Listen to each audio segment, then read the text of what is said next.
Hi friends, Android app development സീരീസിൻ്റെ രണ്ടാമത്തെ എപ്പിസോഡിലേക്ക് എല്ലാവർക്കും സ്വാഗതം. അപ്പോൾ കഴിഞ്ഞ എപ്പിസോഡിൽ അഥവാ ഫസ്റ്റ് എപ്പിസോഡിൽ ഞാൻ നിങ്ങൾക്ക് ആൻഡ്രോയിഡ് സ്റ്റുഡിയോ ഡൗൺലോഡ് ചെയ്തിട്ട് ഒരു ഹലോ വേൾഡ് പ്രിൻറ്റ് ചെയ്യുന്ന ഒരു ആപ്പ് കാണിച്ചു തന്നത്, അതെങ്ങനെയാണ് റൺ ചെയ്യണമെന്നുമാണ് കാണിച്ചു തന്നത്. ഇന്നത്തെ എപ്പിസോഡിൽ ഞാൻ പറയാൻ ഉദ്ദേശിക്കുന്നത് ആൻഡ്രോയിഡ് പ്രൊജക്റ്റിൻ്റെ സ്ട്രക്ചറിനെ പറ്റിയാണ്. ഒരു ആൻഡ്രോയിഡ് പ്രൊജക്റ്റിൽ എന്തൊക്കെ ഫയൽസും ഫോൾഡേഴ്സാണ് ഉണ്ടാവുക, നമ്മൾ കോഡ് ചെയ്യേണ്ടത് ഏത് ഫയലിലോട്ടാണ്, ഏത് ഫോൾഡറിലോട്ടാണ്, അതൊക്കെയാണ് ഞാൻ ഇന്നത്തെ എപ്പിസോഡിൽ നിങ്ങൾക്ക് കാണിച്ചു തരുന്നത്. ഇപ്പോൾ നിങ്ങൾക്ക് ലെഫ്റ്റ് സൈഡിൽ നോക്കിയാൽ കാണാം ആൻഡ്രോയിഡ്. ഇതിൽ ആപ്പ് എന്ന് പറയുന്ന ഒരു ഡയറക്ടറിയും കാണാം, ഗ്രേഡിൽ സ്ക്രിപ്റ്റ് എന്ന് പറയുന്ന ഡയറക്ടറിയും കാണാം. ഫസ്റ്റ് ആപ്പിൽ പോയാൽ കണ്ടില്ലേ, മാനിഫെസ്റ്റ്, ജാവ, RES, ഈ 3 ഫോൾഡേഴ്സാണുള്ളത്. ഈ മാനിഫെസ്റ്റ് ഫയലിൽ എന്താ ഉണ്ടാവുക എന്ന് വെച്ചാൽ ആൻഡ്രോയിഡ് manifest.xml എന്ന് പറയുന്ന ഫയലാണ്.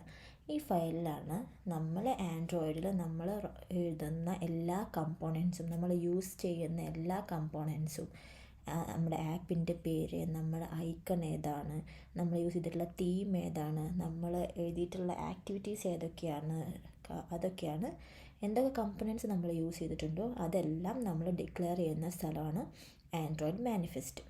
നിങ്ങൾ നോക്കിയാൽ കാണാം, ഫസ്റ്റ് പാക്കേജ്, ഈ ആൻഡ്രോയിഡിൻ്റെ പാക്കേജിൻ്റെ പേര്, പിന്നെ ഇതിൻ്റെ ഐക്കൺ, ഇതിൻ്റെ ലേബിൾ, ആൻഡ്രോയിഡ് ലേബിൾ എന്ന് സ്പെസിഫൈ ചെയ്യുന്നത് ആൻഡ്രോയിഡ് ആപ്പിൻ്റെ പേരാണ്. ഇപ്പോൾ നമ്മൾ ഈ ആപ്പ് റൺ ചെയ്ത് നോക്കുകയാണെങ്കിൽ ഈ ആപ്പിൻ്റെ പേര് കാണാം മൈ ആപ്ലിക്കേഷൻ എന്നായിരിക്കും. അങ്ങനത്തെ കുറച്ച് കാര്യങ്ങൾ. അതുപോലെ നമ്മൾ ഇപ്പോൾ ഒരൊറ്റ ആക്ടിവിറ്റിയാണ് ഈ ഒരു ആപ്പിൽ കാണിച്ചിട്ടുള്ളൂ, അതാണ് മെയിൻ ആക്ടിവിറ്റി. അപ്പോൾ ആ മെയിൻ ആക്ടിവിറ്റി ഇവിടെ ഡിക്ലെയർ ചെയ്തു. ഈ മെയിൻ ലോഞ്ചർ എന്ന് ആക്ഷൻ കാറ്റഗറി കൊടുത്തിട്ടുള്ളതെന്ന് വെച്ചാൽ ഇതാണ് ഫസ്റ്റ് ലോഡാവുക. ഒരു ആപ്പ് ഓപ്പൺ ചെയ്ത് കഴിഞ്ഞാൽ ഈ ഒരു ആക്ടിവിറ്റിയാണ് ലോഞ്ച് ചെയ്യുക. അതിനാണ് നമ്മൾ ഈ മെയിൻ ലോഞ്ചർ എന്ന് സ്പെസിഫൈ ചെയ്തിട്ടുള്ളത്. അപ്പോൾ എല്ലാ ആപ്പിലും ഇതുപോലെ മെയിൻ ലോഞ്ചറായിട്ട് ഒരു ആക്ടിവിറ്റി സ്പെസിഫൈ ചെയ്തിട്ടുണ്ടാവും. അപ്പോൾ ആ ഒരു ആക്ടിവിറ്റിയാണ് ആദ്യം ആപ്പ് ഓപ്പൺ ചെയ്യുമ്പോൾ ലോഡാവുക എന്നാണ് അതിൻ്റെ മീനിങ്. അപ്പോൾ ഇതാണ് ആൻഡ്രോയിഡ് മാനിഫെസ്റ്റ് ഫയലിലുള്ളത്. Next Java folder. ഈ ജാവ ഫോൾഡറിലുള്ളത് ഈ ആൻഡ്രോയിഡ് ടെസ്റ്റ് നമ്മൾ കൺസിഡർ ചെയ്യേണ്ട കാര്യമില്ല. അത് ടെസ്റ്റ് കോഡ് ചെയ്താൻ വേണ്ടിയിട്ടാണ്. നമ്മൾ കോഡ് ചെയ്യാൻ പോകുന്നത് ഈ ഒരു ഡയറക്ടറിയിലാണ്. നമ്മുടെ പാക്കേജ് നെയിം ഇതാണ്, com.example.myapplication. അതിലിപ്പോൾ ഒരു ആക്ടിവിറ്റിയേ ഉള്ളൂ നമ്മൾ എഴുതിയിട്ടുള്ളൂ, അതുകൊണ്ടാണ് ഒറ്റ ആക്ടിവിറ്റി മാത്രം കാണുന്നത്. അപ്പോൾ ഇനി നമ്മൾ എഴുതാൻ പോകുന്ന എല്ലാ ഫയൽസും എല്ലാ സോഴ്സ് കോഡും ഈ ഒരു പാക്കേജിൻ്റെ അണ്ടറിലാണ് എഴുതേണ്ടത്. അപ്പോൾ ഇതിപ്പോൾ ജസ്റ്റ് ഹലോ വേൾഡ് പ്രിൻറ്റ് ചെയ്യുന്ന ആപ്പാണ്. ഇതിലൊരു ആക്ടിവിറ്റിയേ ഉള്ളൂ. ആ ആക്ടിവിറ്റി നമ്മൾ ഈ ജാവ ഫയലിൻ്റെ ഉള്ളിൽ എഴുതും, ജാവ ഡയറക്ടറിയുടെ ഉള്ളിൽ എഴുതും. ഇനി നെക്സ്റ്റ് കാണുന്ന ഫോൾഡറാണ് RES.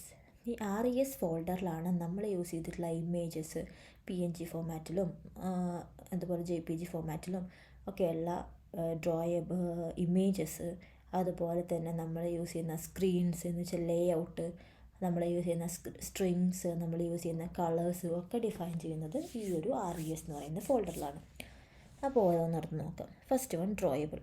ഈ ഡ്രോയബിൾ എന്താ കാണാമെന്ന് വെച്ചാൽ നമ്മൾ യൂസ് ചെയ്യുന്ന എല്ലാ ഇമേജസും, ഇതുണ്ടോ, ഇതിപ്പോൾ ഈ ഒരു ഫോൾഡറിൽ ഈ ഒരു ആപ്പിൽ ഈ ഒരു ഇമേജ് യൂസ് ചെയ്തിട്ട് ഗ്രീൻ കളർ, അപ്പോൾ അതിവിടെ ഡിക്ലെയർ ചെയ്തു. അപ്പോൾ നമ്മൾ യൂസ് ചെയ്യുന്ന എല്ലാ ഇമേജസും, ഇതിപ്പോൾ XML ഫോമാറ്റിലാണ് കിടക്കുന്നത്. ഇതുപോലെ XML ഫോമാറ്റിൽ മാത്രമല്ല, നമുക്ക് ഡയറക്റ്റ് PNG ഫോമാറ്റിലുള്ള ഇമേജസും ഡയറക്റ്റ് ഈ ഡ്രോയബിൾ ഫോൾഡറിലേക്ക് ആഡ് ചെയ്യാൻ പറ്റും.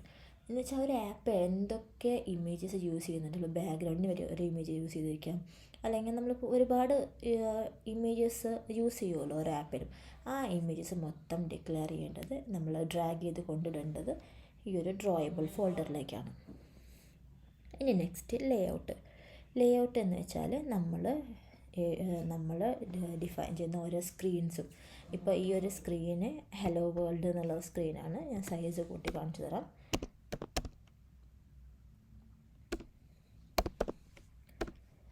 ഇതുകൊണ്ടല്ല ഈ ഒരു സ്ക്രീൻ, ഇപ്പോൾ നമ്മളിപ്പോൾ പറഞ്ഞല്ലോ ഈ ഹലോ വേൾഡ് കാണിക്കുന്ന ഒരു ആപ്പാണിത്.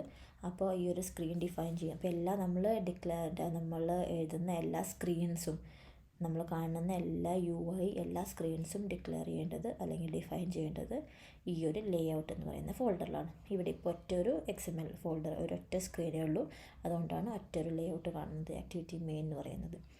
നെക്സ്റ്റാണ് മിപ്പ് മാപ്പ്. ഈ മിപ്പ് മാപ്പും ഡ്രോയബിളും ഓൾമോസ്റ്റ് സെയിം ആണ്. എന്ന് വെച്ചാൽ ഇമേജസിനെ കൊണ്ടിടാൻ വേണ്ടിയിട്ടാണ് ഈ മിപ്പ് മാപ്പും ഈ ഡ്രോയബിൾസും രണ്ട് ഫോൾഡേഴ്സും യൂസ് ചെയ്യുന്നത്.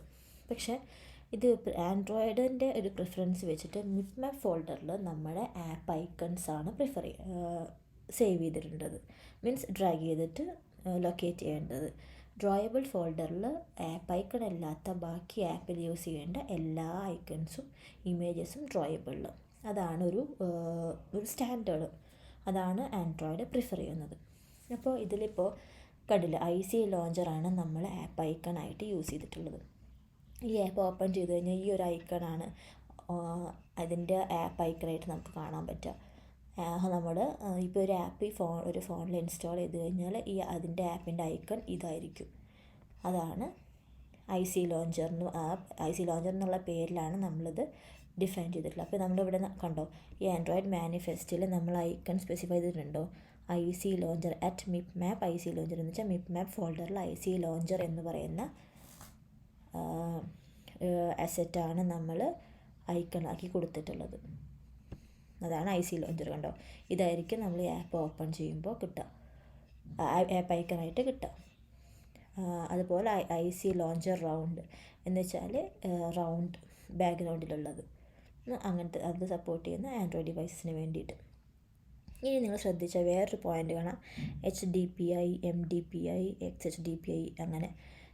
ഇപ്പോൾ ഓരോന്നെടുത്ത് നോക്കിക്കഴിഞ്ഞാൽ ഇതിപ്പോൾ HDPI ആണ്, ഇത് MHDPI ആണ്, ഇത് XHDPI ആണ്. കുറച്ച് ഡിഫറൻസ് കാണുന്നില്ല, കുറച്ച് ബ്ലർ വരുന്നുണ്ട്, കുറച്ച് വലുതാവുന്നുണ്ട്.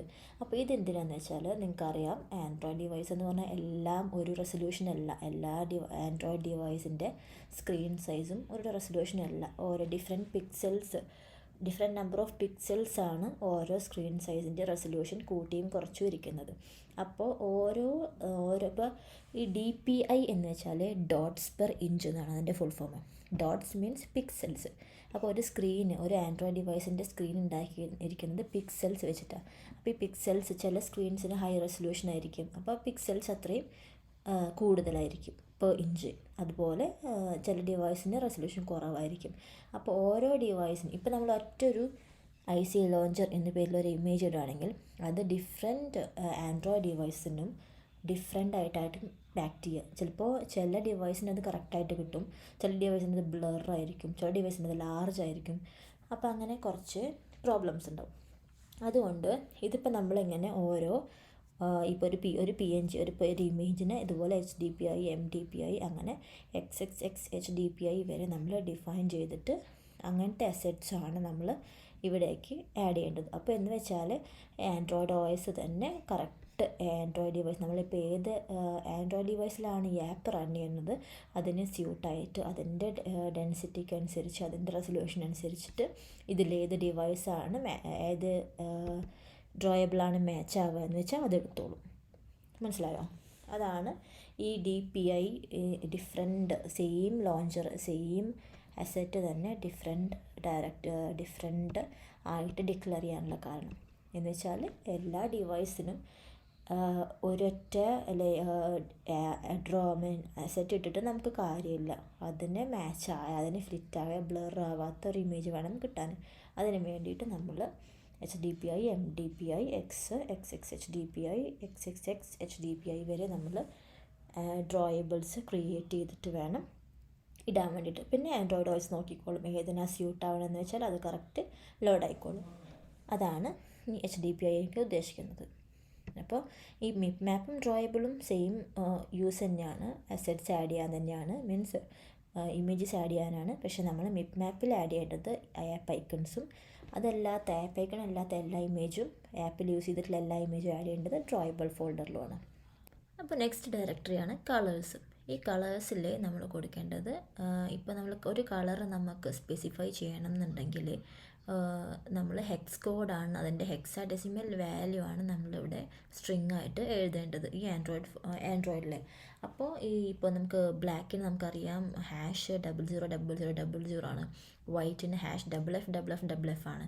അതൊക്കെയാണ് ഹെക്സ് കോഡ്സ് എന്നറിയാം. അപ്പോൾ ഈ ഹെക്സ് കോഡ്സ് ഇങ്ങനെ നമ്മൾ കോഡിൽ ഇങ്ങനെ ഒരു സ്ട്രിങ് ആയിട്ട് #FFFF എന്നൊക്കെ കൊടുക്കണമെങ്കിൽ നല്ലതല്ലേ, നമുക്കതിനൊരു പേര് കൊടുത്തിട്ട് ആ പേര് അവിടെ കൊടുക്കുന്നത്. അപ്പോൾ കുറച്ചും കൂടി മീനിങ് ഫുള്ളായിട്ട് യൂസർക്ക് പെട്ടെന്ന് മനസ്സിലാവുകയും ചെയ്യും, ഇത് യൂസ് ചെയ്തിട്ടുള്ളത് കളറ് ഈ കളറാണെന്ന് മനസ്സിലാവുകയും ചെയ്യും. അപ്പോൾ അതിന് വേണ്ടിയിട്ട് നമ്മൾ colors.xml എന്ന് പറയുന്ന ഫയലിലാണ് എല്ലാ കളേഴ്സും, നമ്മൾ ആപ്പിൽ യൂസ് ചെയ്തിട്ടുള്ള എല്ലാ കളേഴ്സും ഡിഫൈൻ ചെയ്യേണ്ടത്.